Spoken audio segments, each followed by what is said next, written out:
If you're in the market for a new or pre-owned vehicle, try Pop Chevrolet. Pop Chevrolet will get you the best price guaranteed. Visit popchevy.com. That's P-O-P-S Chevy.com. This episode is brought to you by Paintsville Tourism. Paintsville is located in eastern Kentucky in the heart of the US 23 Country Music Highway. Visit paintsvilletourism.com. That's paintsvilletourism.com. Come see why Paintsville is eastern Kentucky's city of note. This episode is brought to you by Wild Bill's Fireworks. At Wild Bill's, they will help you start and maintain a successful fireworks business. Whether you're starting a retail store, a seasonal tent, or a part-time venture, Wild Bill's is your one-stop wholesale fireworks supplier. Their team can help you pick inventory. They offer business training, ongoing support to make sure you stay profitable no matter the size of your business. Call or text for more information. Just ask for Bill at 606-367-5569. That's 606-367-5569. Or visit wildbillsfireworks.com and make sure you ask about their financing plan. Welcome back to the podcast. We hope you're enjoying our series. In today's episode, we sat down with Jason Morris. Jason was a music publisher in Nashville, and he was previously on the first 4 episodes of the podcast. Let's sit down with Jason now. This is Behind the Shed.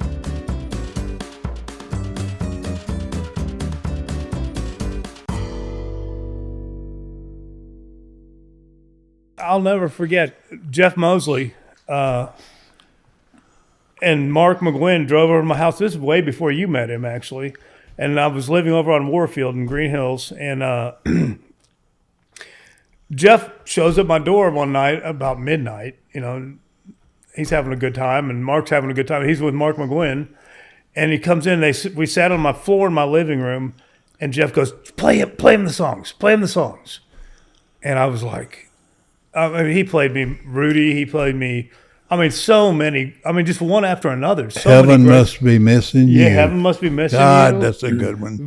That's what he opened with, actually. And we sat there for probably 2 hours. Wow. And drank beer, and he played so many just unbelievable hits. Jeff Mosley was good at that. He could find talent. Yeah, I know. Yeah, Jeff was good at that. You know what's crazy about that? I never even heard of Mark McGuinn. I knew everybody in town. I never even heard of him. Well, I don't think anybody did, to be honest with you. I didn't know him before that. But Wow. he was sitting in my living room one night. But when I heard him, You knew. well, I knew I was going to sign him. You know. But isn't that the way you've always done it? Yeah. I knew I was going to do it. And so Nancy Tunick was she probably would remember this too. She was head of promotion, and we had a song out on her husband and another guy. They were called Hometown News. Mm-hmm. I remember. And it was in the charts. Mm-hmm. Minivan. Minivan. That's it. Got her. You get Thank you, ladies and gentlemen. You get the Thompson water seal and the indoor trampoline. Yeah, it was so good. But anyway, I said I played her Mrs. Stephen Rudy and Heaven Must Be Missing You. I said, Nancy, I've got you a way out of here. Put this out first and this out second. Well, I didn't know we were going to run out of money, you know, because I told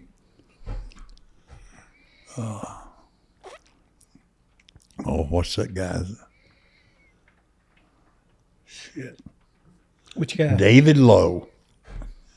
Remember David Lowe? Kind of. I met Ed through David. Oh, Ed was your financial partner in the Ed Arnold. Yeah. I think I told you about this, Wade. But anyway, so he said he had X number of dollars.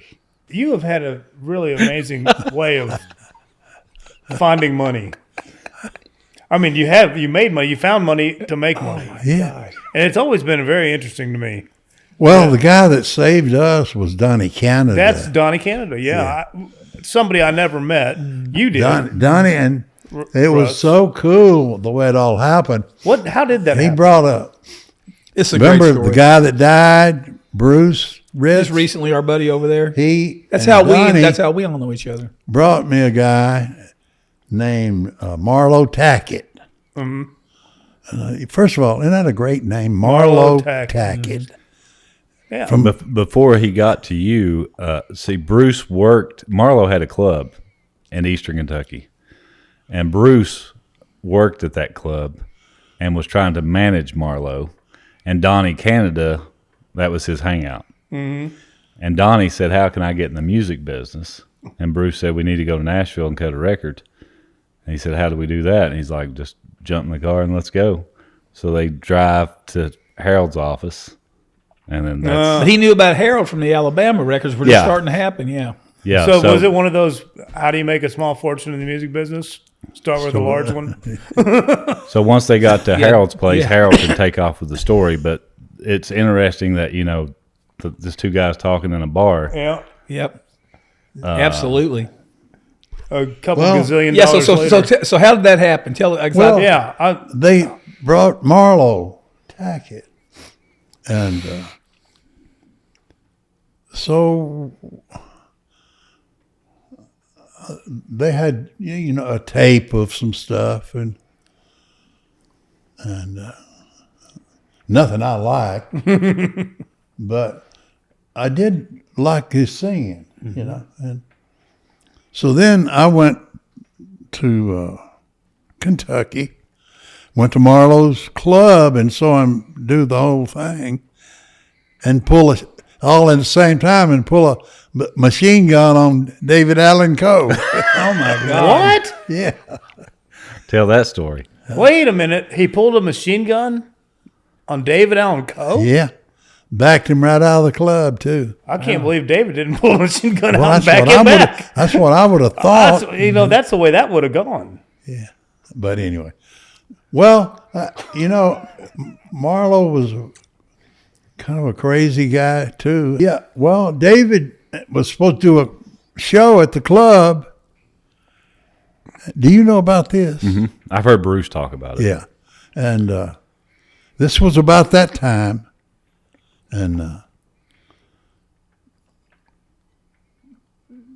he wanted to set up out on there's the dance floor and all these seats, and then about where that wall is the stage. But David Allen Coe said, I want to set up out here.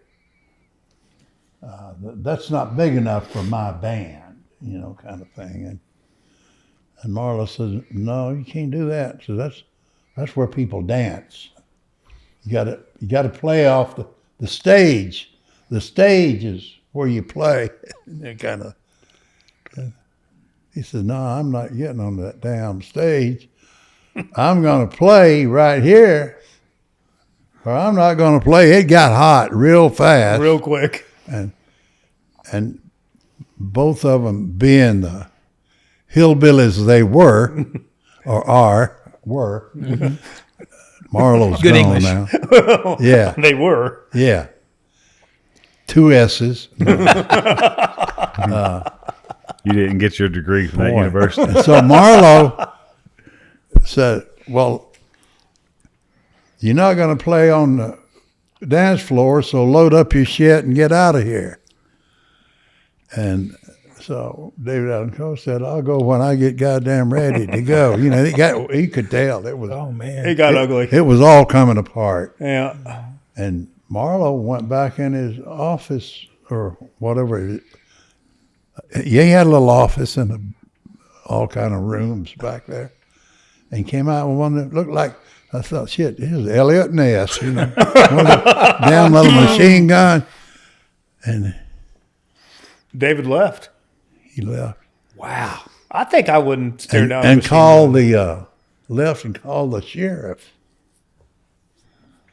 And so the sheriff then called Marlow, and he went through the whole thing. And the sheriff went through his bit, and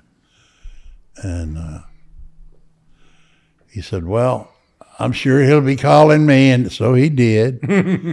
and he told the sheriff what had happened, and he said, "You mean a Tackett pulled a gun on you and didn't shoot you?" You're not dead yet? Wow. He said, "Man, you're lucky. I'd just get in my car and go back home." Call it quits. That's funny. That's what he did. Wow. That's so funny. how does that connect with Donnie Canada? Yeah, tell it how the Well, whole thing started. He was underwriting Marlow, Oh, okay. and he had bought him a new bus, like then a $200,000 bus. Yeah. Yeah, and he had bought him a big semi to haul everything in. This is before you ever met him? No, about the time I met him. Okay, gotcha. Okay, yeah. The more we did, the more Donnie did. You know, Right. and So he was matching you dollar for dollar. and so I cut a pretty good record on Marlow, and I took it over to Joe Galani, and he said, "I like this guy. I want to sign him." You know, so it was just that quick. I wish it was that easy these days. And what was that song? It was, I cut it was a phone 6345789. That's my number. and he sang the dog shit out of it, man. I mean, he could do certain things, Yeah. and it was good. And did a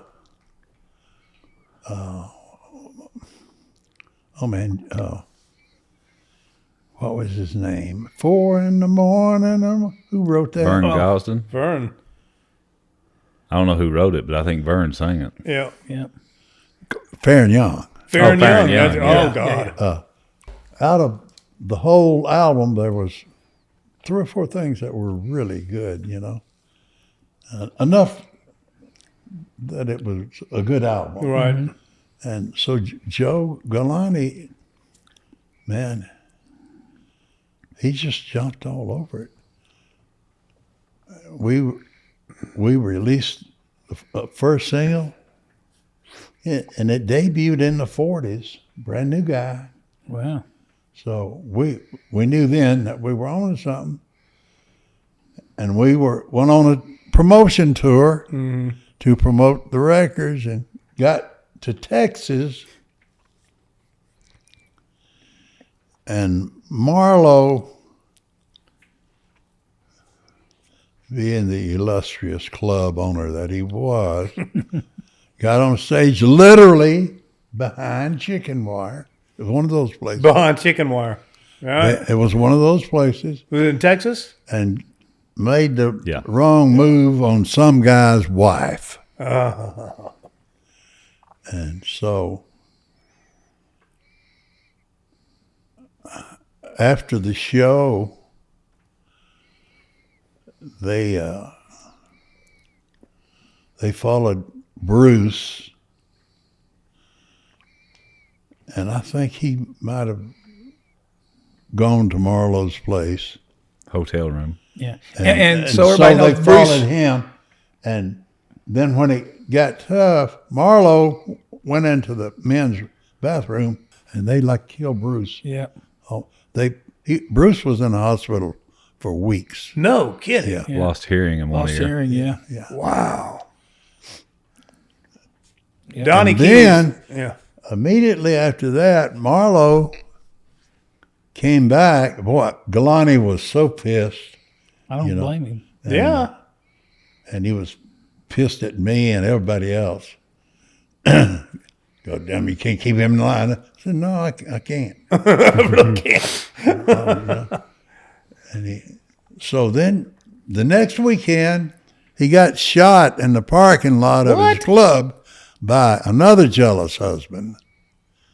Didn't kill him, but he shot him. Was this in Texas also? No, back in Pikeville. Oh, in Pikeville. Yeah. God, I didn't know that. The other thing was in He got Texas. shot in the parking lot Yeah, of his club. Yeah. of his own club. Yeah. So, and I don't know over who or what. I just know that it was not a good situation, Wow. Then Joe said, "Fuck it." that was the I'm end. out. Yeah, I guess I'm off the label. Right? Yeah. And Marlow he never even realized the importance of Wow. what had just happened. What went down, huh? Wow. We hope you're enjoying this episode of Behind the Shed. Today's sponsors are PopChevy.com, Paintsville Tourism, Wild Bill Fireworks, and the Kent Rose Foundation. But Donnie at this point, he's just managing Marlow, and he's paid you to make a record on him. You guys aren't partners yet, or anything? No. But I guess Donnie kind of took a liking to me or something. Yeah. And we're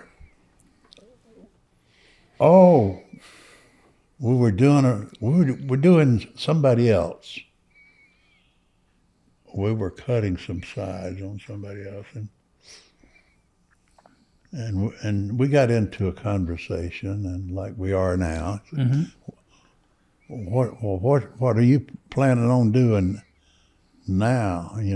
Donnie, Mm-hmm. that we ain't got Marlow, Mm-hmm.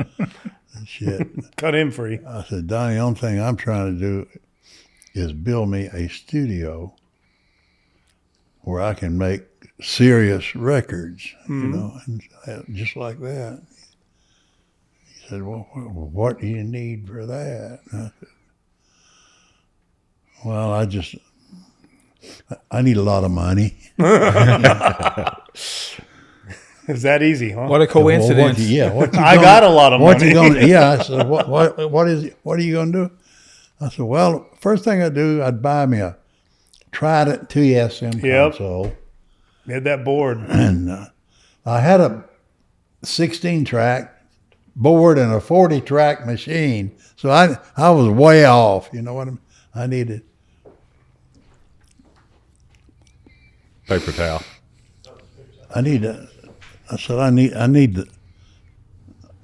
studio. I need some equipment. Yeah, place to work. And he said, well, how much are you talking about in dollars? And thank you, man. I'm just running like crazy. I know. Yeah, it's that kind of day. What is that? Just It's junk called- in the air from the rain. It's called mold. Nashville in the winter. Yeah. So I need about $2 million. What year was this? This is about 75 or 6. So it's like $8 million. Probably a little later, wasn't it? No, it was in the 80s. It had to be in the 80s, wasn't it? No, they built. No, it was in the late 70s. Yeah. Oh, It could have been 80. It could have been as late as 80, No, right? You sure? no, Okay. no. All right. I wasn't there. No, we started 78, 79. the new mill in the 80s. Yeah. oh yeah. Okay. Finished it in 82, Right. August of 82. Right, so it had to be 79 or so then. You're right. Yeah. It had to be like 79, 78. Yeah. Okay, you're right. Well, okay. we had to try it in the old mill. Yeah. Well, about that time,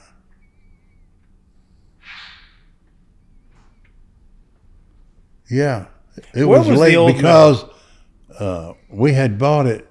Sheb Woolley and I had bought it Sheb. out of bankruptcy, or bought it because it was, Green, purple, whatever pink leaders. that is. It was a mess. Yeah. We'd sold it. Well, we didn't sell it. We had to get out. Yeah. And so then the guy that owned the wax museum there, Daniel Oh, yeah. She is Yeah. Over there, HSU. Daniel across from Shee. the Hall of Fame. What? Across from the Hall of Fame. Yeah. Okay. Or the Hound dog, hot dogs were on the Yeah, corner. right there, right Hound there. dog, hot dog. by Loretta Shel- Lynn right had by a place. Shelley's. Yeah. Yeah. It used to be. And then the 16th Avenue Club was there. Mm-hmm. The people that ran the ACM owned it. So anyway, Donnie says, what are you Here's gonna $2 million. do? And you're going to build a studio. Yeah. Okay. So The $2 million was for the old mill? Well, it was to buy equipment for the new mill. I told him, I said, I want to put a new place. I know where I want to put it, but I got to buy 2 old houses, and everything. And I told him the whole story. I said it might be $3 million. Could be $4 million. I don't know. But that's really what I want to do. I mean, you asked me that's what I. And so then he started talking about, would you want a partner, kind of thing. And I said, yeah, I'm not against having a partner, but I don't need a partner as much as I need money. Yeah. I don't really need a partner. I need the money. That was the first time he had said that, well, I've got the money, and then I really got to talking seriously to him and found out, Did y'all know each other much before then? What? I mean, how long did y'all know each other before? Maybe a month or 2. How do you do that, Harold? I don't know. How do you do that? I didn't do it. You know somebody for a month and you say, I need $4 million. God does There you that. go. Yeah. I mean, our supreme leader does that. Yeah. That does not happen to everybody on the planet. No. It happens to you. But it happens to a lot of people, though. I know. So he said, well, where do you want to, I said, well, let's go. And he was, I think he was in his little SL 500.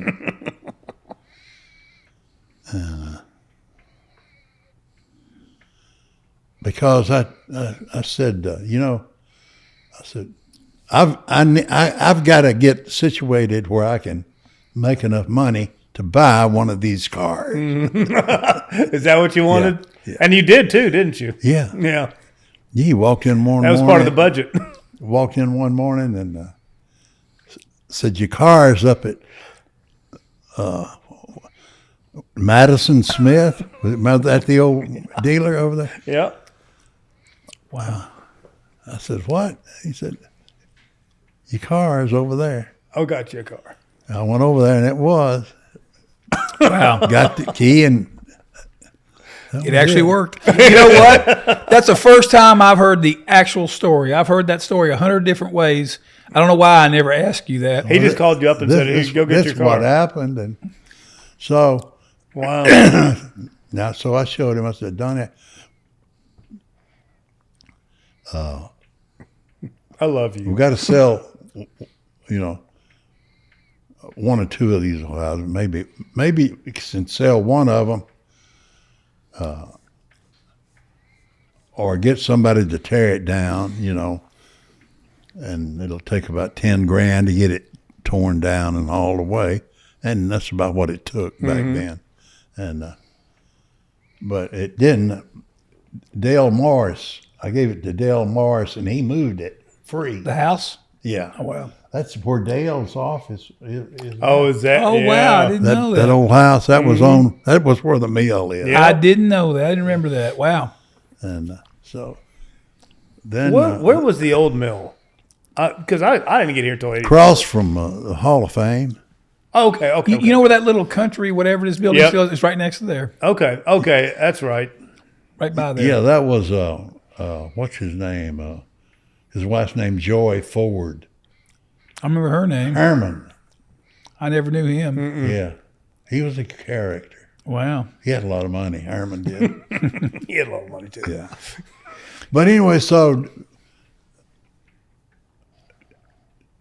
Donnie says, well, I have a friend up in North Carolina that builds. Well, I went through the whole thing. I want a log building.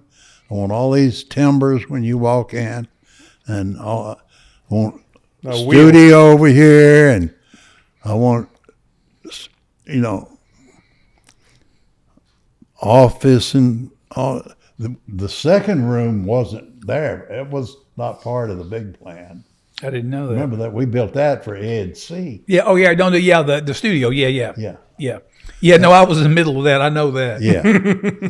But so he brought in a guy his name was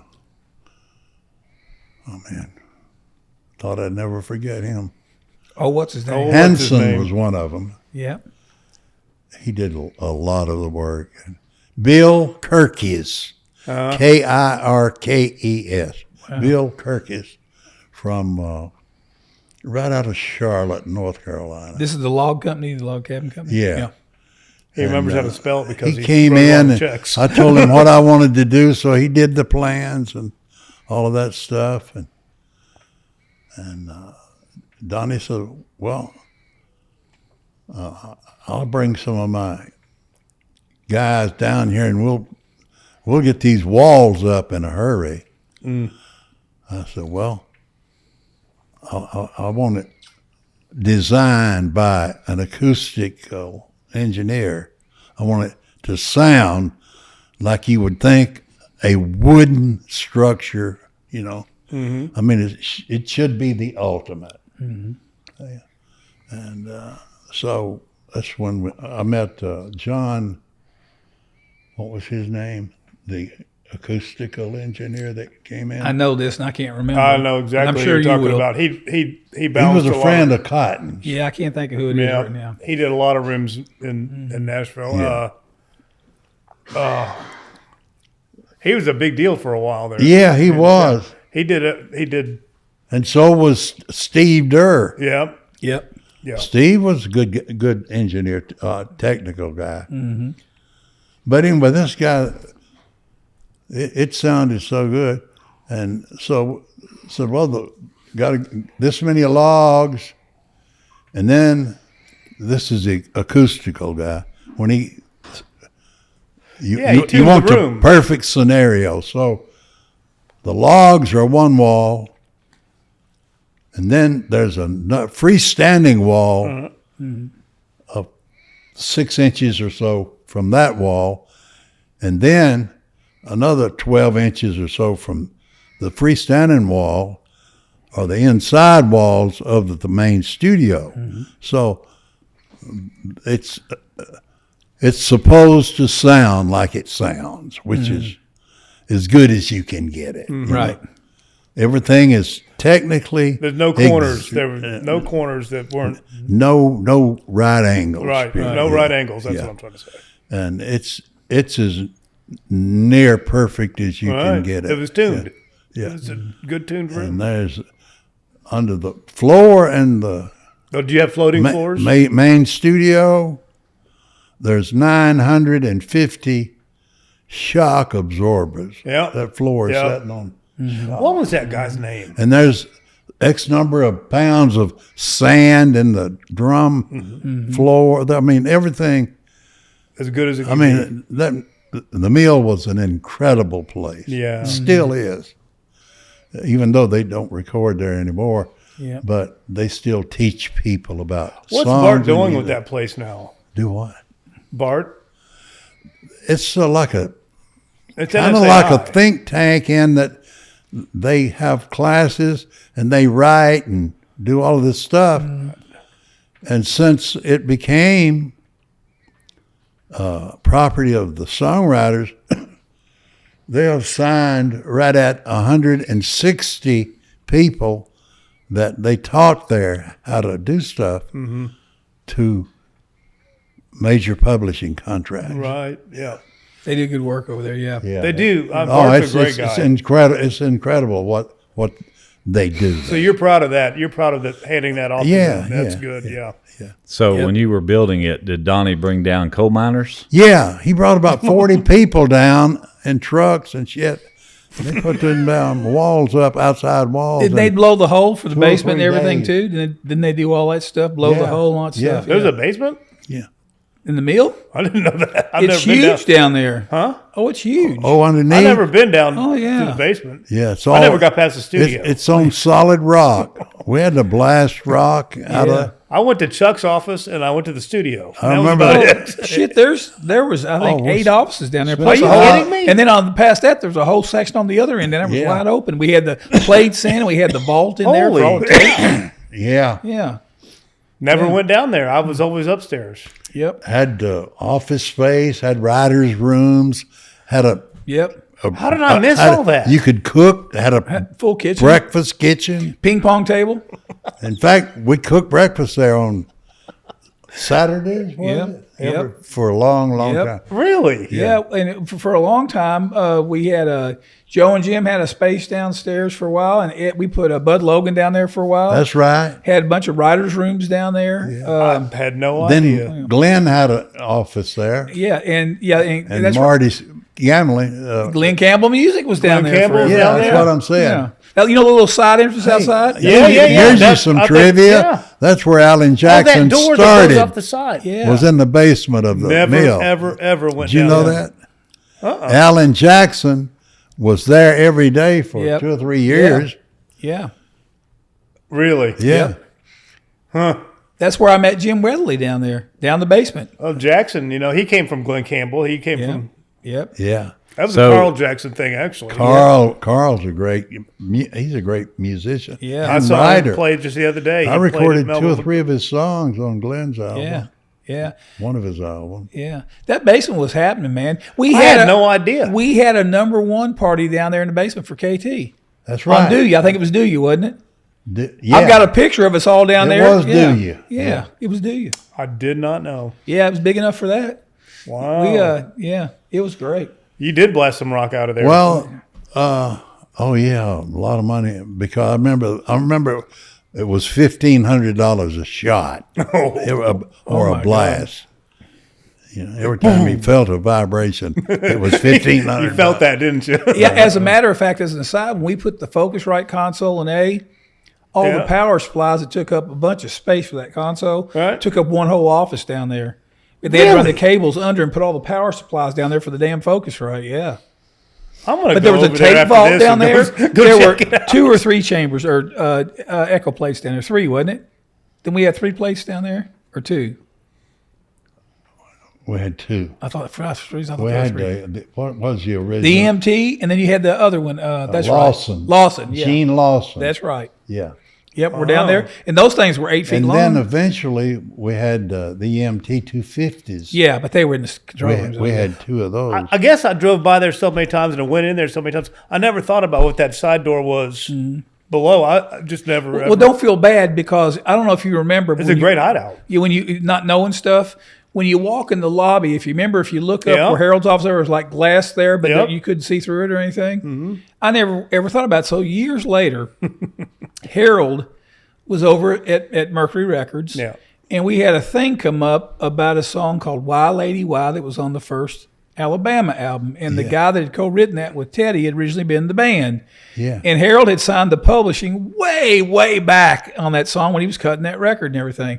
Well, for some reason, all that I paperwork, bought the publisher. you bought it. Okay, from yeah. the guy at owned LSI. I don't remember the whole story. Yeah, okay, you remember better than I do. But anyway, and he hadn't gotten paid some royalties or something, so we had to go back and track it down. We couldn't find the agreement anywhere. So after I looked for like a month, and I'd gone back and forth with Maypop, and there was a whole story with the Maypop thing, Kevin, Harold said, look up there in my office. And I said, where? He said, well, look in that room back behind my desk. I said, there's a room behind your desk. I'd been there for 6 or How 7 long did you work years. there? Remember that? And I said, I thought that was just a little closet. He goes, no, it is, but That's it's my bigger than office. that. Open that door up. You can see out that glass and see down the lobby and everything. I'm going, wow, this is really cool. I didn't know this was here. All that time, all that time, I didn't know that was there. Yeah. It was like a secret You worked there for compartment. how long? And you didn't know? I'd been there 5 or 6 years probably Really? at that time, yeah. Okay, I don't feel so bad about And I it. called him back and I said, man, it's a cool space. I can't believe I didn't know this was here this whole time. It was crazy. But and you know what? And we found it. There were a bunch of boxes in there and you had the agreement in that box. Yeah. We Right. got it all worked out and done. But I looked for a month. We couldn't find anything anywhere. I bought 2 Wow. of his songs, 2 or 3 of them. He was writer on Why Lady Why, Yeah, good one. That was a good one. and Oh yeah, it was a big one. and Yeah. one more that was good. I want to come over. I Want to Come Over. I think it was. Yep, and I think it was. one more. I can't. Who owns that catalog now? Universal. Universal does. They own that part of it. Yeah. I didn't have but 3 of the songs. But they own the Music Mill catalog now. Yeah. I tried to get some of the first ones, but it didn't work out. Yeah. And Wow, that's crazy. So anyway, so let's go back. So you're going back to Donnie Canada. So Donnie comes down because I have never heard this story directly from you. okay, So Donnie comes down and brings his whole crew. This is exciting to me. And he said he put like 40 miners up. He rented out the whole Hall of Fame over there is what he told me. Yeah. With all the miners for like however long, months or years or whatever long it was. No, it was like maybe a month or so. And that they were over there dynamite and fools blowing that hole up there. That's a big hole down and it's Apparently. all rock there. Yeah, right? Yeah. Well, it's all rock underneath. Yeah. Yeah. Probably no 3 permitted. feet down Probably anywhere. no permits on that. If you got out here and dug 3 feet down, you'd probably hit rock. Yeah. You know, that's just the way it is. Yeah, that's Yeah. the way it all is. But over Donnie there. told me, and I'll get this wrong probably, but he said it was going to be some kind of X amount of dollars. He said, hell, my guys can do that in 2 weeks. We're used to blowing up rocks. He said we came down and we did it faster than we were supposed to or something. I don't know. It's what he Yeah. told me, Well, they had the outside walls up in no time. but wow. Not a permit. But site. then that was really the easy part. The hard part is the acoustical part, Right. You know. So that's John Sanford. That's it. That's it. Yeah, the Boy. acoustic guy, yeah. I'm losing it too. He was a guy. He's good. He was really good. It sounded so good, and still does. Your favorite room? Yeah, Yeah. yeah. It sure felt good in there for a lot of Boy, years. I'm telling you. Well, you made some great records in there. Oh yeah. Yep. Hey, Boy, Gabe he got did. to sit in there and Achy Breaky, Yeah. KT, Yep. Alabama. the Alabama, right? Yeah. Yeah. Yep. Man, boy, there were well, you know, think about how often somebody was recording, or even if it wasn't Harold, Yeah. making a record in there. Yeah. You know, it's like, golly, It was Oaks or Wasn't there? or two- Dolly or George Jones or what's her name? Martina Yep. She cut The Oaks Independence cut Day. there? Oaks. Yep. Was that after Everybody, you can't Johnny probably Cash. name somebody. Yes, Johnny. that Everybody didn't work cut there. Everybody cut there. Yep. Tell them the story about Johnny Cash in June with the knob. Oh, Yeah. Well, I never got to do one record. See, when I went to Mercury, Johnny was leaving the label, and he wouldn't. I tried to get him to come back, but he had already made another deal. He said, "I can't. I've got to go." You know, and so then. Johnny Paycheck was on the label, and he left. And the only people left were the Statlers and Kathy Mattea. that's what they left you with. I had a guy, but I dropped him. Kathy was great. Kathy was good. Well, I wanted to keep her. What is that little guy's name? Well, I had David Lynn Jones. And dropped him. Yep. David Lynn Jones. Yeah. He was a talented guy. Yes, he Talented was. guy. And then we had John Brannon for about 15 minutes. Yeah. Remember that? He's still around. And the girl that worked down at the stockyard, Donna Mead, Donna Mead. had Yeah. her. Buddy Killen produced her. And I guess that was about it. Don, I mean, what was the But big guy? the- What was that big chunky guy that sang down there too? Had a great voice. Oh, the Oh Stockyard. yeah, big Heavy- guy. Oh, Heavy set guy. he was so good. He man. had a great He had voice. a name with a band name with him, like John Smith and the Hurricanes, or Yeah, something. it What was was it? that- Or Lose Control, or Gain Control, or was that the name of the I band? can't remember his Yeah, name. What Yeah. was his name? I don't remember. Yeah, we'll get back to that. But Yeah. Yeah, Charlie. Oh, shoot. I don't remember. He had a voice on him, man, that would just knock you over. Tommy Riggs. Tommy That's Riggs, it. that's it. That's exactly who it Well, was. good memory. Wow. Tommy Riggs. He could sing his ass off. Yeah. I was talking about when Johnny and June recorded at the yeah. mill, and Yeah, sorry, I knob. got it totally away from that. Yeah. Well, you showed him the trick. long story short, I never did but one record with Johnny and June. And it was kind of a thing because Dottie West and Mark Gray wrote the song. Mm-hmm. And it was the last song either one of them wrote. Mark died not too long after that. Mm-hmm. And Dottie got killed immediately on the way to the Opry. Right. And the song, ironically, was called When I Look Beyond the River. And it was a great song. Yeah. So I did it on Johnny, and it had a beautiful fiddle intro on it. It was good. Spent a lot of time on it. Got Karl Marx to come in and tune. Mm-hmm.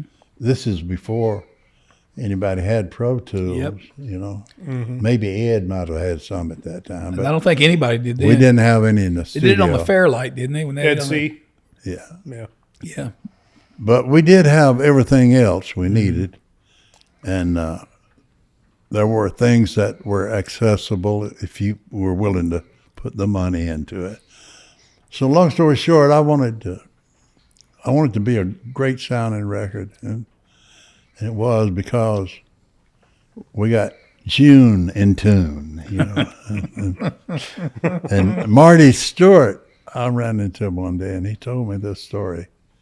He said, I said, "What are you doing?" He said, Johnny stopped me a couple of days ago and said, Marty, he wanted his Johnny voice, Marty. And he said, "Yeah, John." He said, "Harold Shedd's got a knob over there that'll tune June." Tune June. Oh, that's funny. That's funny, man. Not every board comes with one of those knobs. Nope. Man, I remember when he was over there that day. I hung out in the lobby that day. Y'all working a little past 6. Yeah. And Johnny was out there. I just hung around just to see him. You know, it was Yeah. Johnny Cash. Yeah, right? Yeah. Wow. I never got to meet him. I didn't meet him. I just saw him Johnny in the lobby. he was a true artist Yeah. in every sense of the word. Mm-hmm. When he did Sunday Morning Coming Down, Oh, God. there was no doubt how good he was. No. you know. No. Man, you remember talking about everybody recording there. Was just talking about just legendary people. Remember when Roy Rogers Yeah, man. Wow, and yeah. spent a He week was Roy- on RCA, right? He spent like 2 weeks there working Yeah. on an album. Yeah, they did all the thing with all the young country artists singing with him. Yeah. Nicest guy I ever met in my I life. got to meet him when he was doing that. Yeah, man. He came over, and I'll never forget. Harold came. You were already at the late when you came by. You said, I thought I might hang around in Gurm Roy for a while myself. Man, you know what? Isn't that funny how many generations he spanned? I was a hero as a kid. Yeah. My ex-mother-in-law was in love with him from the time she was a little girl. Yep. And she started coming down. I had to try to tell my wife to tell her not to let her mom come down. She came down every day to see him and tell him what happened on their soaps. They watched the same soap opera. And I said, she can't come back down here. And so when she'd come by one day and told him that, and he said, hey, it's okay. I like your mother-in-law coming by and tell me what's going on with the soap. Isn't that funny? You know, it's funny. I've got a picture of me and Roy and Clint Black. Oh, wow. I don't Because have that. they kind of Well, did a thing yeah, together he for a and while. Clint did some stuff together. Yeah. Yep. But I've got to. And they do look like brothers. They kind of looked alike, didn't they? yeah. But Roy was such a nice guy. I mean, good. Oh, Lord. yeah. Yeah, he was. I mean, you couldn't get nicer than that. One of my favorite stories. They had been there for like 2 weeks. I could be off on time. They'd been there for a while working on that record. It was going to be the last day, and it was at the end of I think it was a Friday, the end of the day, and I was coming down late down the stairs, and I was the last one upstairs, which I normally was. I usually stay and get stuff done at the end of the day. And it wasn't later, and it was probably 6, in the summer, and I'm walking down the stairs, and as I'm coming down those stairs, I hear Roy say to his son, well, Dusty, you ready to get on the horses and ride? And I went, yes! Yes! And they jumped, and I said, that is so cool. And he said, what? I said, because they were sending a car to get him every day and take him back to the hotel. And I said, you could have said, Dusty, call the limo, but you said get on the horses and ride. They thought I was the goofiest guy in the world. Yeah. Don't you wish you had an iPhone then just to video that? Yeah, it was so cool, man. I got to tell you, everybody in that building during that period of time was like, you're not going to believe who's here.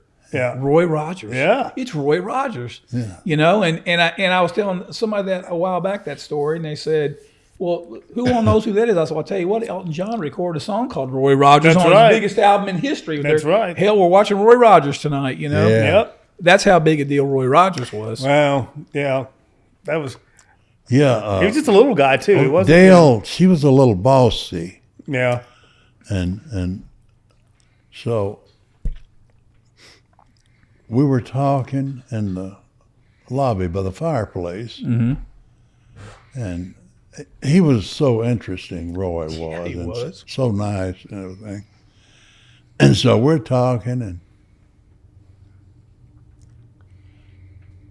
Dale come out, and we were talking, and she didn't interrupt him to begin with. And we were talking, and finally she said, Roy, I mean, like real sharp. You know, and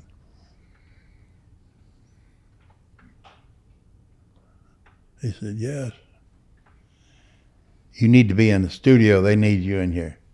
She turned around walked in. And he just looked at me and he said, women. That's all he said. Women. Yeah. And That's he turned funny. around.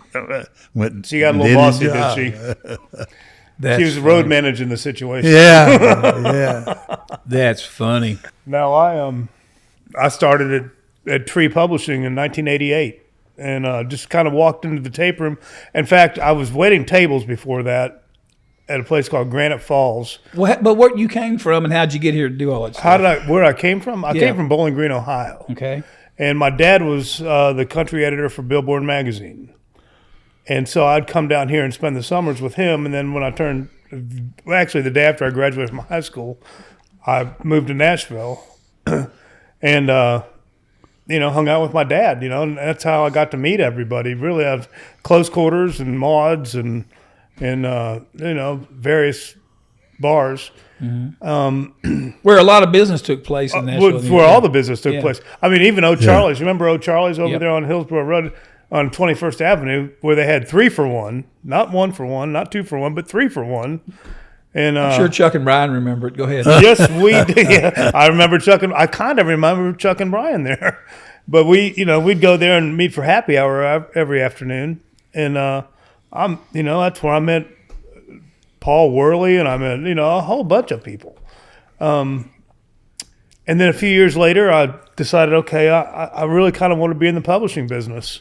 And I went up.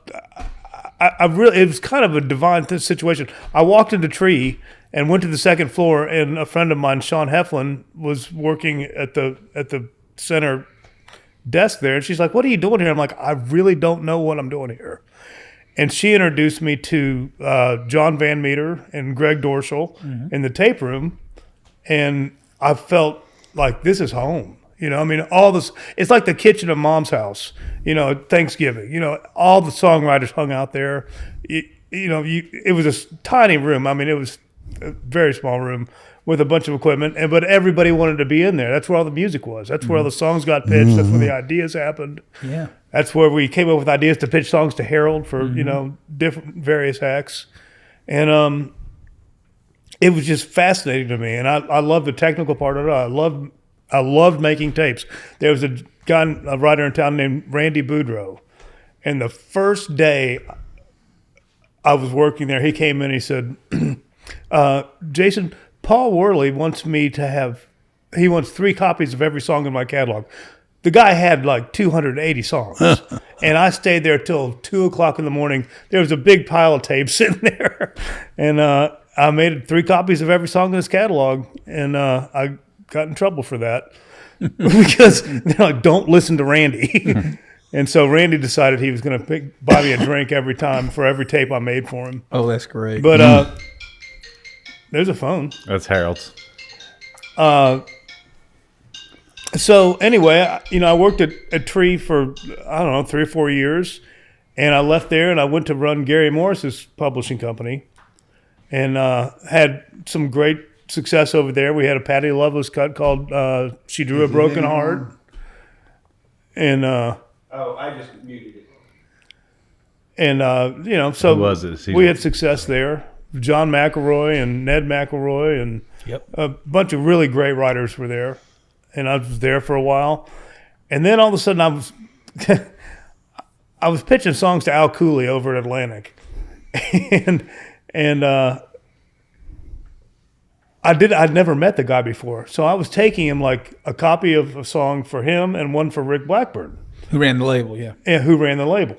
And one day Dad calls me up. He said, Jason, I'm going to a number one party over at Atlantic. You want to come with me? And I said, sure, I want to go. I can meet Al, and I go over to meet Al. And we're standing in the courtyard as a John Michael Montgomery number one. And I go over and I say, Mr. Cooley, I'm Jason Morris. I just want to introduce myself from Cimarron Music. I think I was at Cimarron at that time. And he blows up. And he just goes, You keep bringing me songs for me and for Rick. I'm the A&R guy. You don't need to bring them to Rick. He starts yelling at me in the middle of this courtyard at this number one party. And I'd never been so glad to see my dad in my life. And Dad walks over and goes, Al, have you met my son Jason? And I went, be in my office Monday morning at 9 o'clock. And so we became great friends. And, as this all went along, I just kept getting job offers. Al would call me up. He's like, you're on a list. You're going to get an offer from this and this and this and this. And, it kind of happened that way. I kind of wish I would have spent more time at one place as opposed to jumping as much as I did. But, it was what it was. It was back in the days when I worked for Rick Hall at Fame. And muscle shows, yeah. And muscle. This was in Nashville. Yeah, but I mean, legendary. They're based legendary. in muscle shows. Yeah, muscle shoals. And remind me of a story when he gets. I learned a lot from that, and then I went to 1010 with Julian Barry Coburn, and then I went to Hori Pro with Bob Beckham. Yeah, you spent a lot of time there and had a lot of success over there. At Hori Pro, I did. We had a lot of success. 1010 was pretty good to me too, but Hori Pro was about a 7-year venture. That was a good deal. Yeah. And then I went to work for Beckham there all that time. Beckham was there the whole time and till the very end. Who did you work with over there? I mean, who were some of the folks? The songwriters? Yeah, Mike Geiger, artists, Woody everybody, Mullis, Bobby Taylor, John Ramey. And Woody and those guys got Songwriter of the Year. Mike did like a couple years in a row. Hillbilly Shoes. Yeah, but they had like Songwriter of the Year at BMI. Didn't Absolutely. They? Yeah. Go ahead. Absolutely. Did they write Put That Thing Away? Yes, they did. No, they didn't. No, they did. No, they didn't. Who did? You wrote that? Tony Hazelton and I, yeah. Tony did. Tony and I, Really? yeah. Oh, did they really? Because we had that in our That's one of the biggest losses of my life, and I'll tell you that story later. It's a funny story. wait a minute. The biggest lawsuit. Biggest losses of my life. Oh. Put that thing believe- away. You That that's was a Tony hit Hazelton. for somebody. Yeah, and I'll tell you the story about that in just a second. But go ahead. I didn't bring this up for that. I didn't think you were No. gonna- It sounds like a Woody and Mike I'll tell you the song. story, Harold. You'll remember it when I tell you. Go ahead. It sounds like a Woody and Mike song. Yeah. We had that. We played that over there all the time for some reason. We Well, loved there's that a song. long story behind that. That was one. a great song. I would have never even thought of that for the next 10 podcasts that you brought it up. But anyway. How'd you meet Harold? I met Harold when he was at Mercury, actually. And I was in a place called Cimarron Music that was behind the Mercury building. Or it was in the Mercury building. It was behind y'all's offices. I had Mike Lawler on the other side of my wall. Okay. And so that's how I got to go know Mike. You had who? Mike Lawler. Oh, okay. Gotcha. Remember, you And so- remember mine. Yeah, Lawler. Yeah, your And, right-hand man, lefty. Yeah. And so one day I called up and I asked for a meeting with Harold. And they said yes. I said, okay. And I walked out of our door, around to the front door, and came in, and Harold and I sat and listened to songs for a while. And then we just were always in the same place at the same time a lot. And that went on through the years, I mean, down to Floribama. And, I was down there with Max T. Barnes. I had him signed as a writer. He was a good one. Boy, no kidding. Oh, yeah, Max I'm T. interested in that. Like all those writers, you worked the Hori Pro thing. Oh, Maybe yeah. other things were bigger. Man, when you were at Hori Pro, y'all were killing it over there. We did a pretty good job there. Yeah, it was Ronnie Gant was a really big deal. There's a great story. I don't know the story. I just remember some of the hook line, and you probably know it. I think it was Beckham, and it was like, well, he'll like that, and so will like that, and so. But the Japs won't like it. But the Japs won't like it. What was that story? Beckham had a lot of. Well, first of all, it was a Japanese-owned company. Yeah, okay, Hori Pro. Yeah. The Horis in Japan are like William Morris here. They So made that was the real name, Hori Pro. Hori, yeah. And okay. yeah, there's a bunch of great stories about Bob and Ronnie going over to Japan to meet the Horis, and they sat down and they're talking to Kaz Hori's father, who started the company, and Bob Beckham's sitting there with Kaz's dad, and they're talking. It's like, and Bob says, "Well, where are you from?" He says, "I'm from Nagasaki," and Bob goes, Nagasaki. That sounds familiar, and Mr. Hori says, "You blew it up." Of course, it sounds familiar. That's what we tried to do in the music business. Blow stuff up. Yeah. But they were great partners. I mean, they represented Kiss. Did all their Kiss and way to go. And oh God, I can't even think of all the. Mother told me, yes, she told me, I mean, girls like you. Lots of bands, but they did. They represented politicians. They did chefs. They did. Wow. It was a huge industry over in Japan at the time, and they spent a lot of money here. I mean, it was one of those things where, like you you ask for money and you get it, and Bob got it, and then turned it into more. And turned it into more money, and we had a lot of success over there. John Ramey and Mike and Woody and I mean it was a hot little deal, and I loved it. But I kind of needed to go do something else, and that's when Stegall pulled me aside and said, Keith Stegall pulled me aside and said, "You want to come A&R for me? I'm looking for a Alan Jackson record." Actually, there was a job between there, but. And I said, heck yeah, man, that's what I want to do, because to me, publishing is a wonderful situation.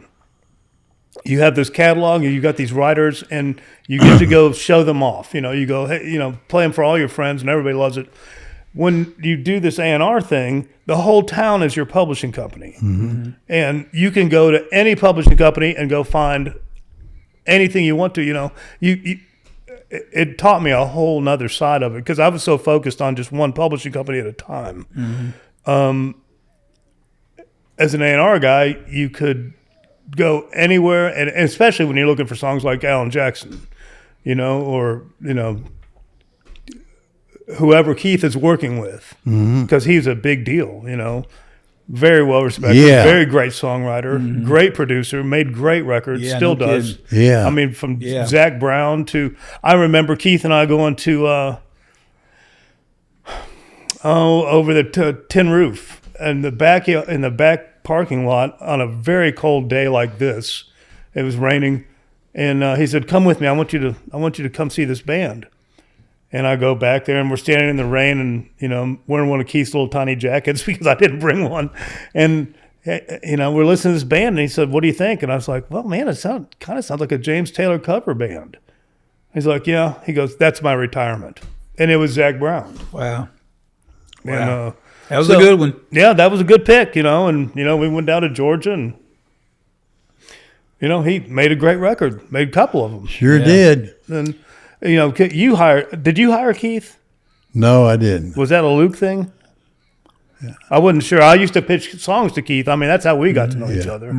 But I'd always see you there, and I didn't know if y'all worked But together. I knew Keith. I've known him for a long time. Yeah, he and Chris Waters wrote He that song, We're recorded in the This Love first Together. song we ever got recorded. He what? Keith did. Well, which one? I want to go somewhere. I want to go somewhere. I forgot about Really? that. Yeah.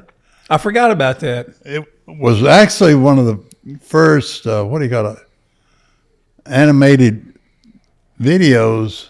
Really? Or partially animated. I guess the first one that was ever done in Nashville. Well, I he's a didn't know talented that. guy, and you know, Yeah, I didn't know that. That's crazy. Yeah, that's true. I've been very, very fortunate to be around a lot of really great, Boy, no great kidding. people. You know, Harold included, of course. But you know, from Buddy Killen, who I worked for twice, Yeah. and I worked for Rick Hall, and I worked for Bob Beckham, and that was just an amazing experience. And let's And Russ Zavitson. but Bob Beckham, man, back up for a second, man, what a legend he was. Oh my, Huge. Combine music. and the Gants. Yeah. You know? Yeah. Yeah, I mean, I didn't know Ron. Ron I and got to know Don. Ronnie better later, but Don was one of my early mentors. Don I was loved a him. love huge Don. deal. I did I too, like man. Ronnie too. I loved Ronnie. They were both great. I used to stop and see Don when I was in Muscle shows on a regular basis. He always was like, he was early on one of those guys. And I came up here and I always stopped by and see. Don was like us. He was. Old Friends music. Yeah, but I stopped by to see him when he started Old Friends here one day. You'll love this. And since I don't know how well you knew Don, but you knew him well. So I stopped by one day. I'd always stop by and see him when I was up here every week, say hi, and he'd give me pump up talks, you know, because it was so hard coming back and forth. So I stopped by to see him one day. He had just started Old Friends. And he What said, a great company that was. And I stopped in. He said, well, you know, he didn't say your phrase, why the long face, but he should have. And he said, what's the matter? And I said, man, I'm working 3 jobs. I come up here one day a week to pitch songs. I get my butt handed to me and Drive and home. it's just and he's going, yeah, it's pretty tough, isn't it? Yeah. And I said, yeah. He said, it's really hard when you don't have, any hits yet. Nobody, yeah. I said, what the hell you want me to do about it? That was Don. That's Don. Yeah. But he was such a good guy. Boy, what a talented man. And his brother Oh, my Ronnie God. was one of the most laid back human beings I've ever met in my Some life. people may not know this, and I hate to get it steered away real quick, but he and his Don Gant was in a band called Neon Philharmonic. Yeah, And sure, it wasn't really a absolutely. band. They knocked the Beatles out of #1 in 1969 with Let It Be with a song called Morning Girl. I bought that record. I knew Don for 2 or 3 years before I knew that was him singing that record. Yeah. Because I thought they were British, and they were trying to sound British. They cut that on a 4-track at the Old Acuff Road place with Don and Ronnie engineering on a 4-track. Anyway, side story. Wow. Ronnie was Yeah. good at that. I didn't know If you remember that song, the Morning Girl, how'd you sleep last night? Yep. Big hit. Don signed one of my writers now, Angela Cassidy. Mm-hmm. He had her and actually 2 of my writers, Doug Gill. He wrote over at Old Friends also. Who you I still believe. work with some. I will still work with them on a daily basis. See, that's something I think it's unusual these days, too, that people are going to work with writers who were with they 30 years now. Tony Hazelman with all of us still. You don't leave good stuff. Huh? You don't leave good stuff. You No, know but what I mean? we're all still the best of friends and family. Yeah. I mean, we were in families. We were in companies, but Absolutely. they were families. you Yeah. know? It was right. breakfast, lunch, and dinner. You know, Yeah. I mean, that's what you did. And then happy hour. Yeah. You know, Yeah. but Don, he was brilliant, and Ronnie was brilliant. Yep. And we lost Ronnie and Bob Yep. a matter of months apart, Yep. which was just a terrible thing. And Ronnie always kind of, not to get into a morbid situation, but he always knew he was going to die early because Don died early, and from totally separate situations. But Yeah. man, I really loved working with those people. I missed that time, that sweet spot. Those were good times. You were killing it. I mean, you were killing it, and everybody was having a good time. Absolutely. And that was the best times. You want me to remind you of the story? Oh, yeah, Now, go. What were you going? You said remind me of that. We were talking about. I said I wouldn't forget it. Oh, I was going to tell you, I don't think I've told Wade. He told me this story, and I'm sure it's true, that he was in Oregon in the airport and was going to fly back to Los Angeles, I guess, and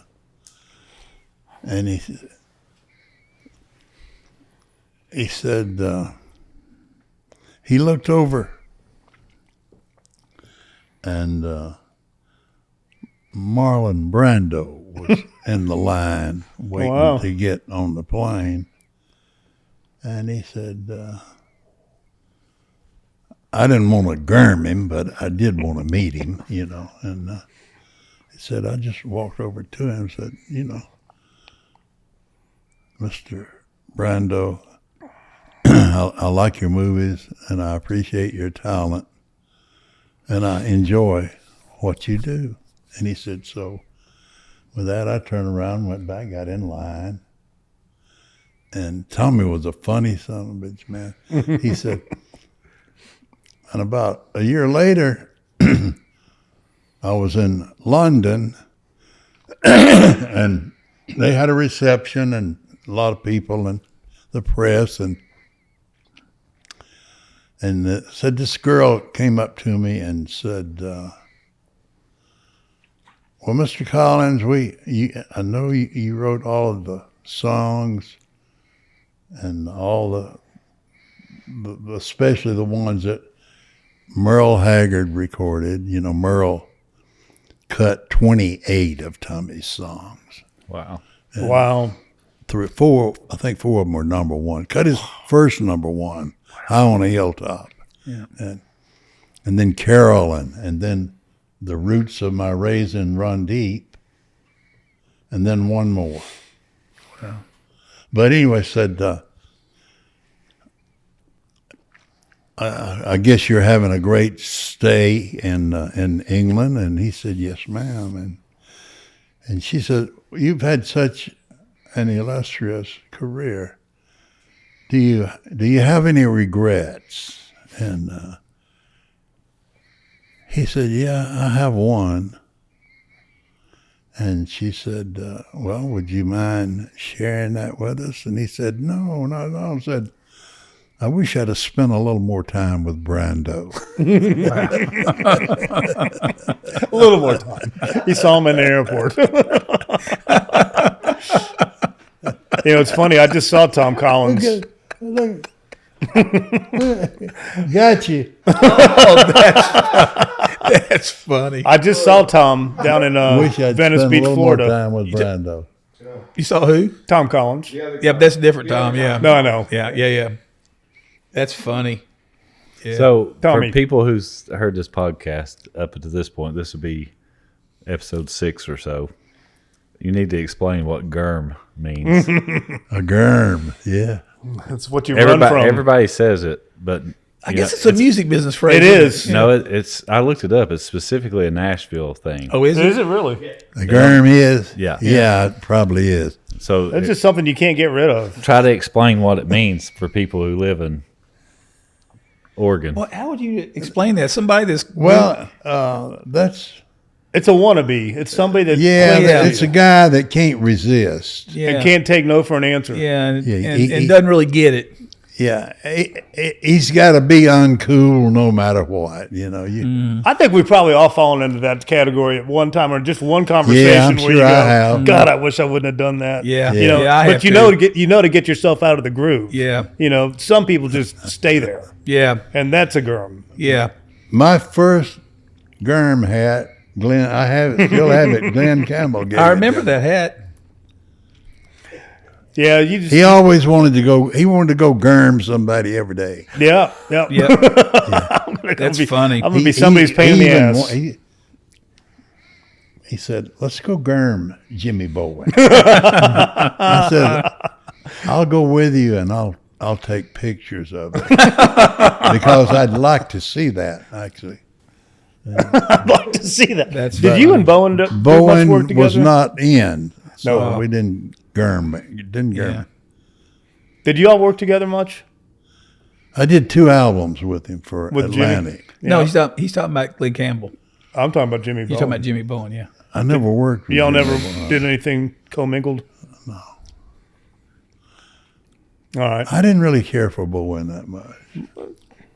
Yeah. Sorry. No, it's okay.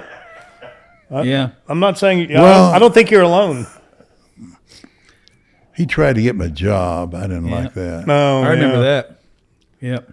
Okay, next subject. Yeah. So, hey, Well, that's kind of personal, you know. Yeah, right. Sure it is. Especially, You try to take a man's money. well, he couldn't have done what we did. No. yeah. He's not geared like that. Nope. But you stopped him with a major success that nobody could say no to. Yeah. So, What you know. that? We baffled him with perpetual excellence. I like it. He didn't know what to do with it, did he? Yeah. That's great. That's funny. No. Oh my God, man, that's funny. I would have never thought of that Cooter Brown song. I'm sitting here thinking about that whole story now. Cooter Put that Brown. thing Yeah. away. Put that thing away thing. They can be, That was, you know, Leroy Parnell should have done that. well, you know, Oh, he would have been good for that. you know, there's a whole story about that. You know, I've always been a writer. I don't really consider myself a writer because I couldn't do it consistently. But every now and then I'd have an idea and write. Sure. And so I had bought a new house in 93 or 94 in Westmead.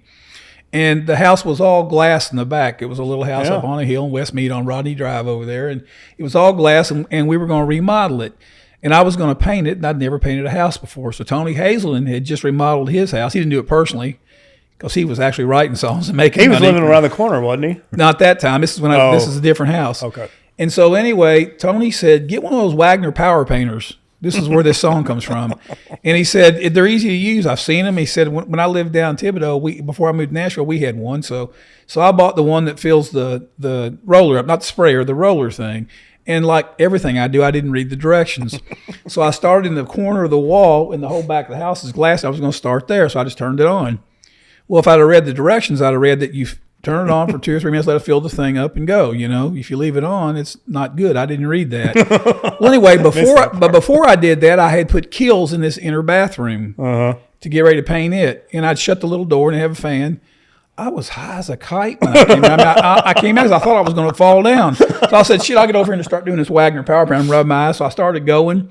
Just as I started going, kabloom, paint goes everywhere, all over the glass and everything. And I'm still like, you know, and as I was doing it, I was singing to myself, I need to put this thing away before I hurt somebody, you know, and making a joke about it. I was high as a kite. And Tony Hazelden walked in. This is a true story. And Tony said, well, what the hell did you just do? And I said, I don't know, but I need to put this thing away before I hurt somebody. I've been singing and laughing. And he goes, man, that's a great song. That's a song. So we sat down and started that song together. Okay. And so we got most of it done. So the next week we were at the mill, and we were going to sit down and write. Well, I can't write like those guys do. It takes me 3 years to finish a song. I do it in the car, and I'm stopping, writing, I'll hum and stuff, and I get it done. I'll sit on the guitar and figure it out. So we were going to do that, and I was sitting there looking at Tony while he was trying to write lyrics, and Jimmy Stewart walked in. Oh, yeah. One of the funniest men in the world. Yeah. And Jimmy said, he's laughing, what the hell is that? He said, I want to be a part. So we sat down and finished the three of us together. So we went across the street, and Butch, who was perfect for that kind of song, I don't know if you remember the demo, he did all the voiceovers of the goofy people. It was crazy. So we did it. So nothing really happened with it. Well, every time I did a demo, and it was on a Saturday that we did, like I always did, Jimmy and Tony and I walked across the street, back to the mill, and always walked into the control room because Joe and Jim were always in there mixing something on Saturday. And I always played them the new song. That's how they knew everything. That's how they knew Achy Breaky Heart. Everything we did, I'd come in and play for them first when I walked back on Saturday. So they heard it and laughed, thought it was funny. So several years later, when the Cooter Brown thing was happening, and Mike and those guys had written all those songs, and they were all great songs. They wrote everything else, I think, as I remember. Joe and Jim were going to produce the record. So one day, Joe and Jim called me and said, hey, put that thing away down here. And I thought, really? You know, I don't think we'd ever pitch. I think I played it for you and people. We just thought it was funny. So I took it down, and next thing I know, they cut the song. So anyway, that's when I first got to know Mike, and I didn't know Mike and Woody before that. And they were all excited about it. So anyway, they cut it, and it was on Warner Brothers. So they did a showcase Cooter Brown that I didn't get to go to, but that record was great. Yeah. So I didn't get to go to the showcase. They did a showcase down at the Exit Inn. That's why we played it all the time. And they played it down at the Exit Inn. And the next morning, I didn't go to the show. Like, I'm coming in. I got Jerry House on the radio, who at that time was Bobby Bones. He was everywhere. He was huge. And he's going on about this showcase he saw the night before and about that song. And I'm going, are you kidding me? I can't believe this. I mean, this came out of nowhere. I didn't expect anything from that. So it was going to be the first single. And last minute, Jim Ed Norman decided it shouldn't be. Well, everybody was upset. Everybody was convinced. And I every now and then somebody will bring that up and say, if that had been a single, it'd been it. Mike Geiger said it. They all say that. That should have been the first single. No, they love that song. It was such a goofy song. It was, They were a great band also. They were a great band. Yeah, it's clever. It's clever, though. Oh, yeah. Well, I got to give all the credit to Tony and Jimmy because I would have never finished. I just thought it was goofy, Cootie Brown was Montgomery Gentry before Montgomery Gentry was Montgomery Gentry. Yeah, it was. And Joe and Jim did that too. But that was a great song. You did a great job on that. Oh well, thanks. Well, Painting a house. Tony and Just trying to paint a house. Tony and Jimmy really. I got the idea from getting high sniffing paint, but But anyway, that's funny you brought that up because I had thought about that in a long time. But boy, that's funny. I'd forgotten. I thought that Mike and Woody had written that, but now that I'm looking back on it, you're right. I may be wrong. I think it was the only outside song on the record. I think it was. But they were just That was a great band. That was so much fun. Oh, it was a great band. See, but you had that over there. Y'all had built-in stuff like that too. It's like wow, they were so good. Anyway, off the subject, but when you brought up, I had to finish the story. So no, that's great. That's fantastic. Yeah. So what's different about Nashville now than what it was like in the 90s? Is it everything? Is it just a decline in album sales, which declined revenue, which declined everything else? Is that what? I think that was the beginning of it. I think it's and I don't know enough about the current crop. I know some of them, and I see a lot of who we were and some of the ones I do know, but I don't know it's the same thing because honestly, even though like Jason was over at Horry Pro and they were rocking, and we were at the Music Mill and we were rocking, but we were all friends. Yeah, absolutely. And we all exchanged music. I would hear songs that they were doing, and they would hear songs we were doing, just because we were sharing music because we loved it. If you had a meeting at 2:00 to go play songs for somebody, you left at 1:00 because you walked down the street and you played the session for everybody that you stop in and say, "Oh, hey man, listen to this," before you even got to the label. Yep. You just play it for your friends, and everybody freak out about it, and it was a free for all, really. To be honest with you, if somebody likes something, sure. If I liked a song of yours, and I didn't have it, I'd play your song. Oh, exactly. That happened a lot of times. We play other people's songs. I don't have something, but I'll tell you who's got a song like you're looking for. Yeah, Jason Moore's got one over there. Yeah, and I know this. I can remember. And I'm almost stealing an exact phrase from you. I can't tell you the number of times when Harold and I would meet about something, and he'd say, "I got to play you this." Yeah, I don't know what it's for, who it's for. And I love it. And he'd always say, "God Almighty, wait till you that phrase." And just because he wanted to share something with me, I don't know where it's going or if anything's ever going to happen. But what a great song! But I got to play this for you. Yeah, and I'll tell you, that's funny. I told this story a million times. I signed this girl named Annie O'Brien. Remember Annie? I like Annie. Annie was a thing. I mean, she was a thing. She couldn't get out of her own way. She had a lot of personal issues with but I'll never forget I went on a weekday evening to go over and put together a little track. I'd programmed a little drum track and had John Willis come on and play a few guitars. But it's just a simple little demo to put this song down with her singing. And she went out and put the vocal on. We got the little track done, and the lights were down, and she was singing like she was singing to a million people. This song absolutely destroyed me. And I made it. It's still cassette days. I remember I got in my car. And I remember it was a Friday because everything was closed and everybody left or whatever. And I went down and bought a 6-pack of beer and played over in my car. I rode around Music Road trying to find somebody I could play it for. Anybody just to anybody say, at all. I don't care who you are. I just want you to hear this. Exactly. And I rode around for about 34 minutes, couldn't find anybody, and went home. I was so excited about that song. That song, hers, What Goes Around. I don't know if you remember that song. I was like, man, somebody's got to hear this. Anybody. I had one of those, Anna Wilson, when I was Anna 10. Wilson. She had a song called Way Down. What Goes Around Comes Around. Oh my God. She had a song called Way Down. That song and I heard me. that, and I stayed awake all night just playing it over and over and over again. Just like, why is it this cut? Why can't I get this cut? And I don't know, now maybe they do, but I don't get a sense that same thing still happens in there. First of all, it's all spread out now. Well, it's also very compartmentalized. Yeah, and Music Row's not really Music Row anymore like it used to be. But That's not the biggest change. Yeah. It's not the campus it used to be. There's not a Music Row. No. It's Condo Row. Condo Row. Yeah. But it was a campus. It was a friendly place to be. Yep. And you could be the strangest person you could possibly be and still be okay. Yep. And but just bring some good music, and bring a 6-pack. Yeah, and everybody knew everybody, and I think that.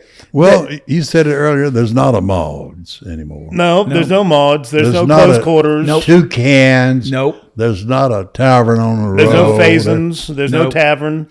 Nope. You're right. I mean, that's where everybody congregated and talked about stuff. And hey, the old, come out to my car and listen to this. Yep. Yeah. How many songs did you get cut sitting in your car? A million. Yeah. It's like, hey, do you want to? I got to play this for you. Come out of the car. Yep.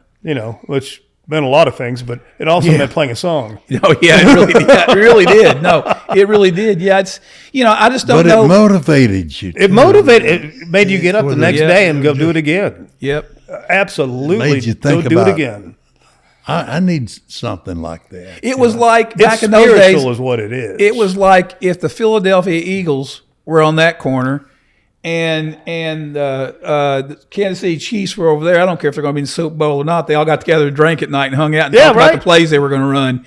It's just everybody knew everybody. We were all right there. We were I got a so song. fortunate to be there. Go call Bob right now. We got to get over there and play this for him right absolutely. now. I can't tell you the number of times I called and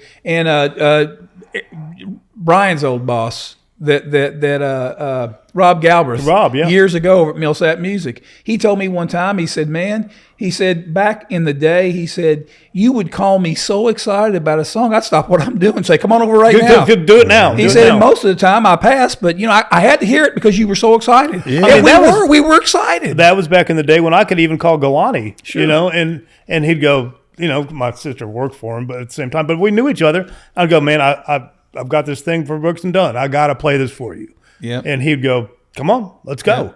Or meet me. My favorite one was when he was in his car and he called me.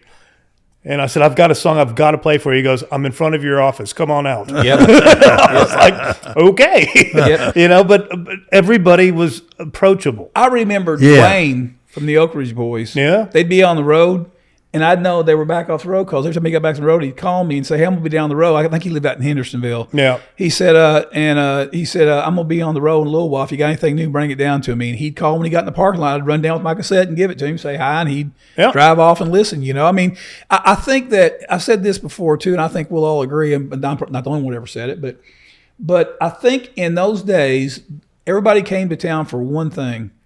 The big goal was to get a record deal. Yep. If they got a record deal, that was like getting a key Then you got the publishing to the deal. greatest songs in the world. absolutely. You got to go to the greatest publisher and share the great songs. I don't think that is the same way anymore. I think for that, a while they'll go in style. Yep, absolutely. There you go. That's right. Yeah. That's exactly right. But that was such a big thing to get to go because and that's the other thing. If you went to our company, there was a certain brand surrounding those songs. There just was of the people that we had. If you went to Hori Pro, it was a different thing. Mm-hmm. They had different. They had a than we different had. sound. It had a whole different thing. Right. Depending on what you're looking for. what they aggregated over there was a little different than See, what that's we did. how you know. Right. Is when you know what company to go to for what you're looking for. Right. Because He it is very different. He had Woody and Mike over there, and I didn't have anybody that did exactly what they did. Nope. They did something unique. I mean, you had a bunch of them. That's one, Tony Hazelton did his thing over here, and his was different than everybody else's. Or picking him. Jimmy Stewart, I don't care who you pick, Donnie Lowry, any of them. They did something that different than those guys did, and it was a true brand. It was different. I mean, we also, over at Hori Pro, we had John Ramey who wrote Man Holding On to a Woman Letting Go. Ramey, yeah. And Ramey was a great, is still a great writer. Yeah. But unfortunately, the artist did a bad thing the day before they were going to release that song. He was in Texas, and Oh, yeah. you remember. Yeah. But anyway, Ramey wrote great songs. Mike and Woody wrote great songs. Bobby Taylor, Doug Gill. I could go on and on about all the writers that were there that were so unbelievably great. But it had a thing. It had, I don't know if it was a Beckham stamp of approval or Ronnie's stamp of approval, but we had a sound there. Mm-hmm. When I was at 1010, we had a sound there that was very different. You talk about John Ramey because he's such a good friend of yours and mine both. So well, you signed him later, didn't you? Later, yeah. But John Ramey, this is a funny story. I'd been at Capitol Records back when it was in the McFadden building over there. Remember that? When Larry had it? And I walked out to my car. I'd been over there playing songs from Marie Osmond. I'll never forget this. And I walked out, and these two women jump out of I think it was like a Cadillac, and they kind of had their hair up. So and they were a little older than me. And one woman said, "Hey, are you in the music business?" And I went, "Is it fanfare already?" And Is it already? And I mean, that's what I thought at first. And I said, "Well, what do y'all need?" And one woman said, "My son was a college quarterback. He's gotten 3 DUIs. All he wants to do is write songs. Can I play you some of his songs?" And I said, "Follow me to my office." So they followed me over to the museum. They come up and we had a cup of coffee. And it was John Ramey's mother. He had been a star quarterback at SEMO, southeastern Missouri, and literally had gotten 3 DUIs because he was going out bars and playing music at night. He got kicked off the team, thrown out of school, and all he wanted to do was write songs. So that's how I first. He was good at it too. Yeah, he is. Well, anyway, so he ended up coming to town. I ended up not signing him. You guys signed him, but anyway, after he'd been here for a while, one day he called me and said, "Man, I want to meet Harold Shedd." And I said, "Okay, well, I think I can make that happen." Well, somehow I don't know why we didn't, but he told me somebody, it might have been you. I don't remember who it was over at Horry Pro. So I tell you what you do. Go down to Longhorn and when you at lunch, and when you first walk in, there's that big corner booth there. Big corner round booth. If you see a guy sitting there, kind of good-looking guy with kind of graying hair and 3 of the most beautiful blondes you ever saw in your life, that's him. He said, You so found him. He said, so I did, and I walked down, and I'll be damned if he wasn't right there. And he said, I walked over and introduced myself to him. He was nice to me, and I left. Dude, I always thought that was so funny. I love John Ramey. I love his writing. It's really good. Yep. Different world, man. Just different world. That's funny. I wish it was like that again. I do too. Boy, we had such good times. We sure did, man. I wish I could remember them all. Yeah. Yeah, boy, that was funny. I got to tell you how much it means to me to actually be here in this room with y'all. Back at you. Just, we all did a lot of great stuff. You did really, really great stuff, Harold. And thank you. To be a part of it is a big deal to me. Yeah, man. Me too. It is. It stresses me out a little bit because I'm like, hey, it's a good deal. It is. Yeah. Yeah. I'm very proud to be here. Yeah, So. I'm proud of you guys and for you guys. Yeah, I wish we would have made more music together. Yeah. Yep. Yeah. Yeah, man. It's, Well, you never know. We're not done yet, right? Nope. Anything. I'm going to go back out and put that thing away after this. Well, you might want to listen to it again. We'll probably get it cut again. Yeah, I doubt that, but it was. How many years ago was that? Of it if you don't have it. Okay, that would have been 1997, 98? Shit, no, it was for that because I was still. I probably have the original demo. You probably do. There's only 95? It's on a CD, but there are only 2 songs on it. Yep.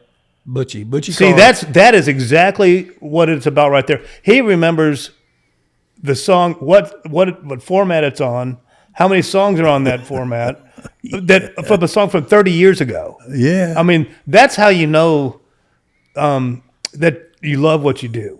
Because I do the same thing. I mean, I have DATs, I have cassettes. I mean, I go all the way back, and. I remember getting the first O'Kane's album before it came out. Jamie and Karen, man, and I've still got the cassette of it. Oh yeah, and just the sitting there going, O'Kanes. "Holy crap, this is unbelievable." Oh yeah. And we had several number ones off of that. Yep. But that's how you know you love what you do when you can go back 30 years, over 1 million songs that you've listened to in your entire life, and you remember. 2 songs on a CD. Or every radio station. From 1995. Yeah, right?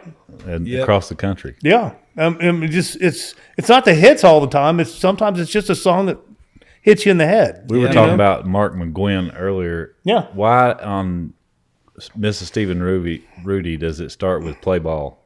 That's his wife, Stacy. His wife, Stacy, did that. She went, play ball. And I don't know why they did that. I think they were just drunk. Good. Yeah. But probably you another remember that? way of saying, here we go. Yeah. Play ball. That's Stacy. Yeah, she's still, I see her from time to time still. We left that on the record. Yeah. Yeah, you did. Yep. Yeah, I remember it. I always wondered why it happened. I think it was people ask the same thing you did. I think it's like 1, 2, why'd y'all 3, leave go. That's wild. Yeah. That's crazy. We had some, man. Damn, we had some good fun. Well, it worked, It really did work. Do you remember the number 1 party over at Cal we got Turner's it to house? number 4. It didn't go to number 1? No, number 4. But Well, we had a number one top. party. Well, I know it. Well, you know a top Number one in five Germany. song. They play like a number one. Yeah, sure they do. Yeah. And some top fives make a lot more And than if number we'd one. have had another 175 grand, we'd have. How did you not sign Mark as a writer? Because he was writing for Cal Turner's place. Why did you not sign him over at Music Mill? I never tried to. Didn't even think about it. He was already signed, wasn't he? Was that what it was? He already had a Well, deal. he was signed. Cal 4 is a good company, Yeah, it was a great company. They did a good job over there. and I knew him. I knew his dad. Daniel Hill was running it. Yeah, I knew Daniel too. Yep. I didn't know Faith. I knew his ex-wife. She used to be my receptionist Did before she got her deal when I worked Is at that Gary right? Morris Music. Yeah. Yeah. Yeah, I never really knew her. Yeah. I knew Faith real well. She's hard to miss. Yeah. You know what? It's funny. I mentioned Annie O'Brien earlier. Annie wrote a song, that same Annie O'Brien that I was telling you about, wrote a song called, I can remember, I'll tell you the title in just a She's second. got one. I don't think that's a title, but she had one that just really killed Not the me. last sip of wine. No. Oh, it's the one Faith wanted so bad. Love's been an enemy again. Love makes Miranda cry. Is that it, Miranda? No. Well, Miranda song is about a prostitute that's also a drug addict. So Perfect. But this song, I mean, if you're not laying on the floor crying when you're done, and so Faith Hill, when she was making her first record, and think about that, Wild One. That's what was on that Yeah. record. I just signed Annie O'Brien. I held these songs, and I played that song, and Faith just lost it. I mean, just lost it. I'm cutting that song. This is like, what year would you say? 90, maybe? When was Faith Hill? Yeah. Early. So anyway, But a few 91. years goes by, and she's going to make 91. another record. She's a big star now. She calls me for that song. I get it over to her. I'm going to cut this song. Doesn't happen. For years. Every 2 or 3 years she'd call me. So probably, I'm going to say 10 years ago, she reached out to me through that girl that works for her. Mandy, is that her name? I think. Or something. I can't remember. Said, man, the Faith wanted to know if you could get her that song again. I mean, this is just hadn't been that long ago. I mean, it's a great song. So I reached out to Universal, see if I could get a copy of it, try for Annie. I mean, we're not going to make anything on it, but that's okay. Yep. That's what you do. Yeah, so I reached out, and they couldn't find it. And finally, I went back. There's more of that going on, about when I try to get copies for people. Anyway, and I finally found the copy and got to them. But if I have a few regrets on things that I go, man, we missed that one. Annie O'Brien, some of those songs, I'm trying to think of one you might be thinking about. Some of those songs were just incredible. I remember Annie. She was she was. She had a lot going on. I didn't know They were good. She was a good writer. Yeah, it was different, real difference. She's got. I know the one you're talking about, but there's one that you haven't named yet. I'll think of it in a second. I'm trying to remember all of them. no. Man, but I got to tell you, I think about that stuff. She was a real talent, man, a real talent. She was a piece of work. There's no doubt about it. Yeah, I man, remember she her was- now. Yeah. But again, I think, and again, I'm not knocking today. 'Cause I think they do some things, but we would aim at trying to get a hit, but we aimed it great first. Great first. And look at who's sitting next to me here. It was never like He hit great a It's lot. like the thing I said on one of our last ones. I said, "You think you get that on the radio? I don't give a shit. Do you love it?" Yeah. Well, yeah. Do you love it was the most important Yep. thing. Do you love it? And if I can have one big thing where I say, man, I know I had one that didn't work was Annie. Oh my God. If I had a song that I loved a whole lot and I played it for somebody and they didn't flip out over it as much as I did, I just keep hitting play again. You're going to like this by the time I get done hitting play. I'm going to play it over and over and over again. You sit there and go, how can you not love this? Yeah. And it shows you how individual we all are. Yeah. Which brings together a great situation. Yeah. But as you say that, that's the difference. That was the business. Yep. Today, it's over here. They do some of it, but it doesn't work that way anymore. Today, again, that was the key. An artist got to hear all the greatest songs, and they all couldn't wait to do it. They got to hear the greatest songs in the world. Today, it's less of that, and it's more of it's a volume game now. And like Warner Chappell's a great example. I don't know how many, but I bet you they got 1,000 writers signed over there, and I don't think I'm that far off. I don't really think you are either. They do these little deals, but the way they sign a writer is how are your streaming numbers on your independent That's exactly stuff? right. Who are you writing with? And then we're going to put the beatbox guy. You with these other 5 guys, and you look now, and there's hardly ever less than 4 or 5 writers on a song. Shoot, are you kidding me? There's 6 or 8. Sometimes, a lot of times there is. Because everybody gets a piece. Right. And so it's all about writing 3 songs a day with 10 different people, and That you don't know. And you walk out with a demo somebody made while you were sitting there doing programming stuff, and it's just I'm not saying it's better or worse. It's just different. Well, Bob Beckham used to say, he hated it. He'd go, I signed, 8 writers. They're the best writers in town. Right. You're not going to co-write with anybody else. Write together. Right. Because you're the best. Right. And when we started, introducing co-writes, it did not go over well. Yeah. He just didn't like it. He's like, why would I have them do, so he would give away the publishing to every other song. If it was a co-writer outside of the company, they could have the writing, That's have crazy. the publishing on one song. We'll take all of it on the next song. That's But crazy. he did not enjoy the co-writing situation. Yeah. But and even then, there were usually 2. Sometimes 3, sometimes 3, but hardly ever. Tony, most of If Tony's it was hits, 3, it would be all within the company. yeah, but most of Tony's hits he wrote by himself. Yeah. It was a lot of single writing. Most of that KT stuff, a lot of it was by herself. Well, Mike Reed, I think Mike Reed was one of those that Yep, he wrote a was. lot by himself. Yeah, he did. What a Yep. great writer he was. Yep, Yeah, Mike. And was still good. is, I suppose. But and I'll still Dean Dillon. Dean Dillon. Dean I was Dillon, about there to you say go. The same thing. same thing, and I think that I still believe that the more people involved, the more tepid the song has to be. It has to be. Yeah. It's science. Yeah. It's got to be, and it's it's just a different world. It's a whole different The more world. what? Russ? The more tepid it's got to be, the more vanilla it's got to be. Because of all 4 of us, if you and I have to agree on something, then we'll figure it out. If there's 3 of us, it's a little harder. Got to get more in the center and agree. I'll tell you what. Well, from an A&R standpoint, that's true because when I was leaving the industry, nobody did what I did. right. They had 5 people to do that. to do what you did, yeah. And you take that stuff and you run it through 5 other people, it's gonna dilute it. Absolutely.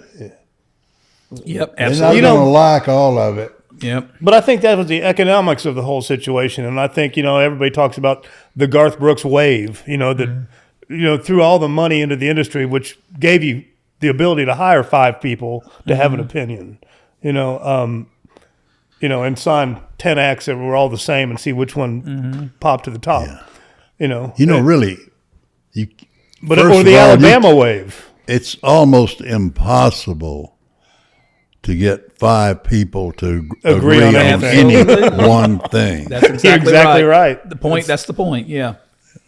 No, I always like the way you or Stegall did it, which was basically you listen and bring it to me. If I'm Keith, he's like, you go listen and bring it to me. There weren't 5 other people to make that decision. It was I go listen to the songs, I find the ones I like, and I play them for him, and then he plays them for Alan. Right. Or whoever, Yeah. the Lila McCann, or whatever. Well, if I didn't like it, and Russ or Larry or Chuck yeah, or Butch or whoever was involved, if nobody liked it, you were it ain't gonna happen. pissing in the wind anyway, It's Yeah, like and it Jerry wasn't- Weintraub when one of his friends just owned a hardware store.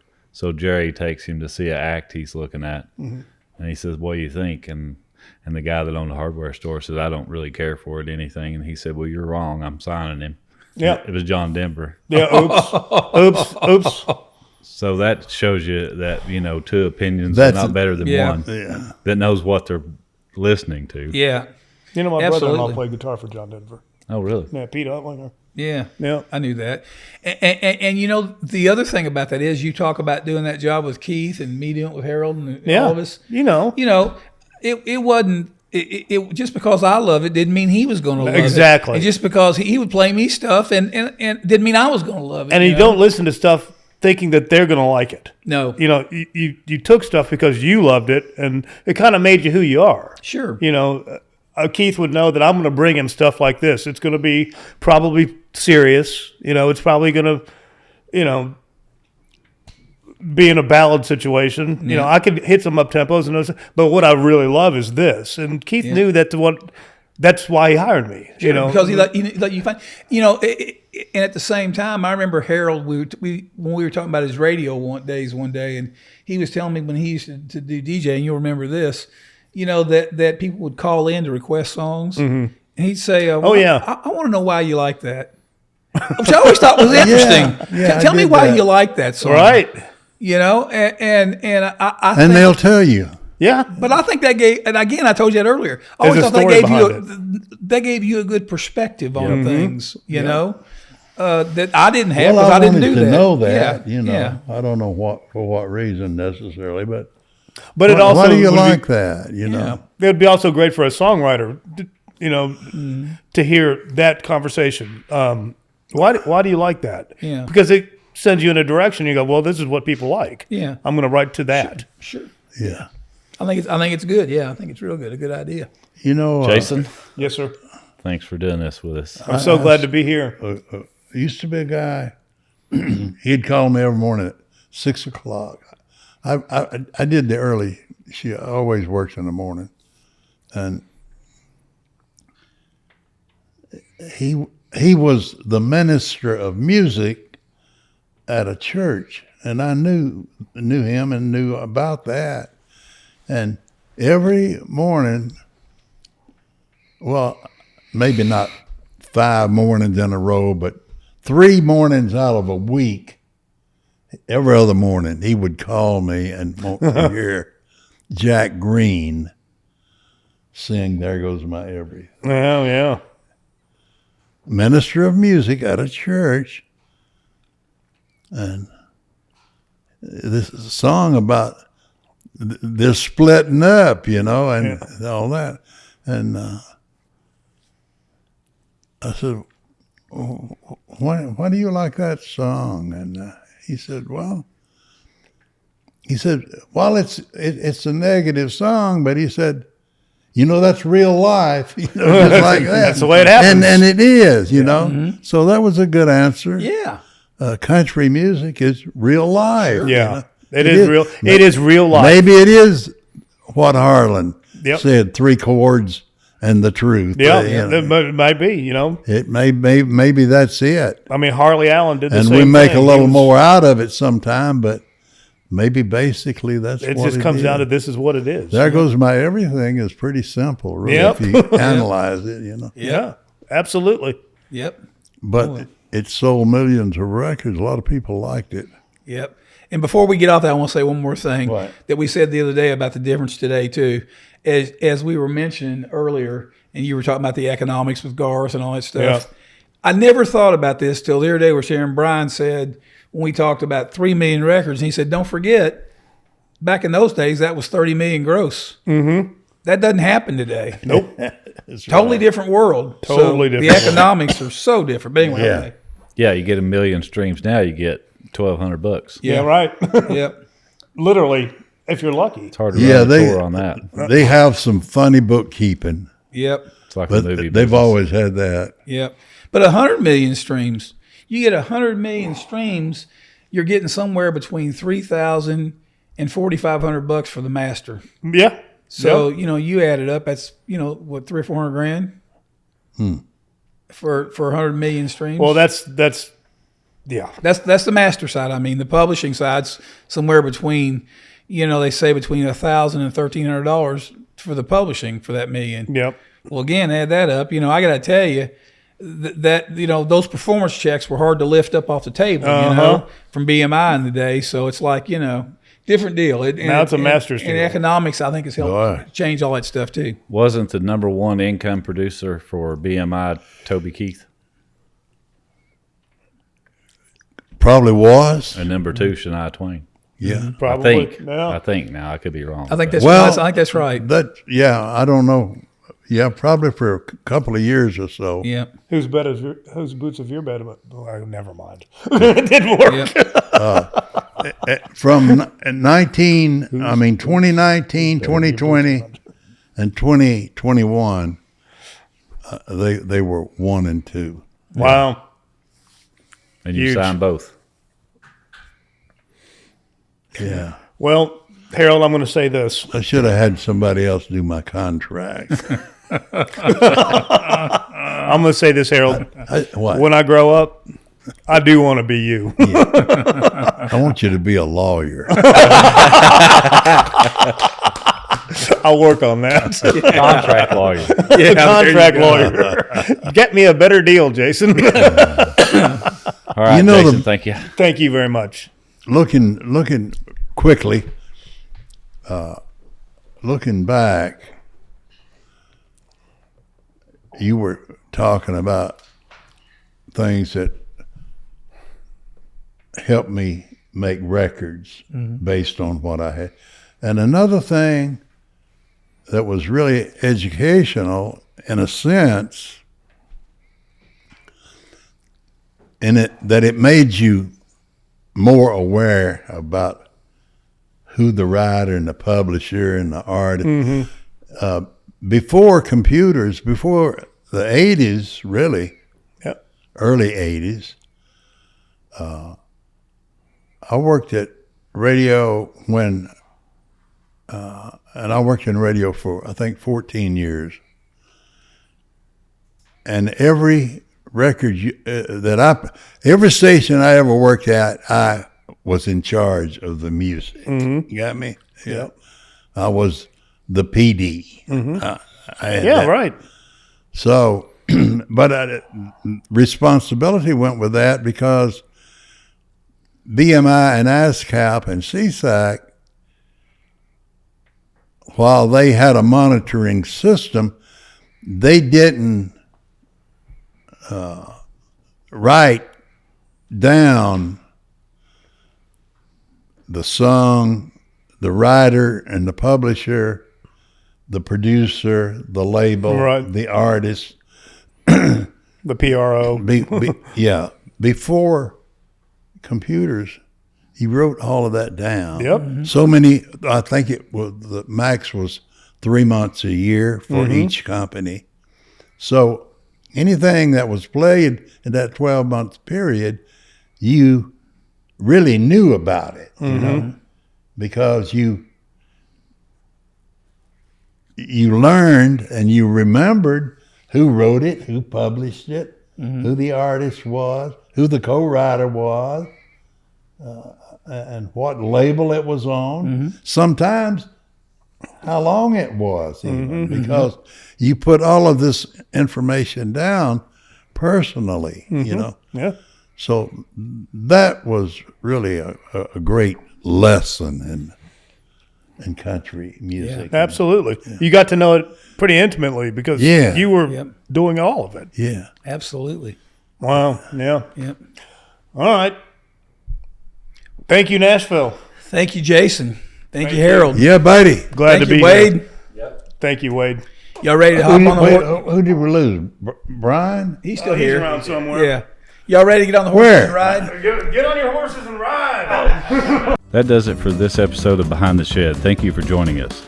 Behind the Shed podcast was created by Wade Smith, produced by Russ Zavitson and Wade Smith, recorded at Ace Haggerty's podcast house in Nashville, Tennessee. Camera, audio, video, and editing by Zach Day and Jack Youngblood. Music written and composed by Russ Zavitson. Today's guests were Jason Morris, Russ Zavitson, Wade Smith, and Harold Shedd. You can contact the show via email at behindtheshed@gmail.com or visit us on Facebook and Instagram at Behind the Shed. If you like this podcast, please subscribe, rate, and leave a review on your favorite podcast platform and also on our YouTube page. If you would like to support this podcast, please visit patreon.com/behindtheshed. Have a great day and share some stories. Tune in next week as we go Behind the Shed. If you're in the market for a new or pre-owned vehicle, try Pop Chevrolet. Pop Chevrolet will get you the best price guaranteed. Visit popchevy.com. That's POPS Chevy.com. This episode is brought to you by Paintsville Tourism. Paintsville is located in eastern Kentucky in the heart of the US 23 Country Music Highway. Visit PaintsvilleTourism.com. That's PaintsvilleTourism.com. Come see why Paintsville is eastern Kentucky's city of note. This episode is brought to you by Wild Bill's Fireworks. At Wild Bill's, they will help you start and maintain a successful fireworks business. Whether you're starting a retail store, a seasonal tent, or a part-time venture, Wild Bill's is your one-stop wholesale fireworks supplier. Their team can help you pick inventory. They offer business training, ongoing support to make sure you stay profitable no matter the size of your business. Call or text for more information. Just ask for Bill at 606-367-5569. That's 606-367-5569. Or visit wildbillsfireworks.com and make sure you ask about their financing plan.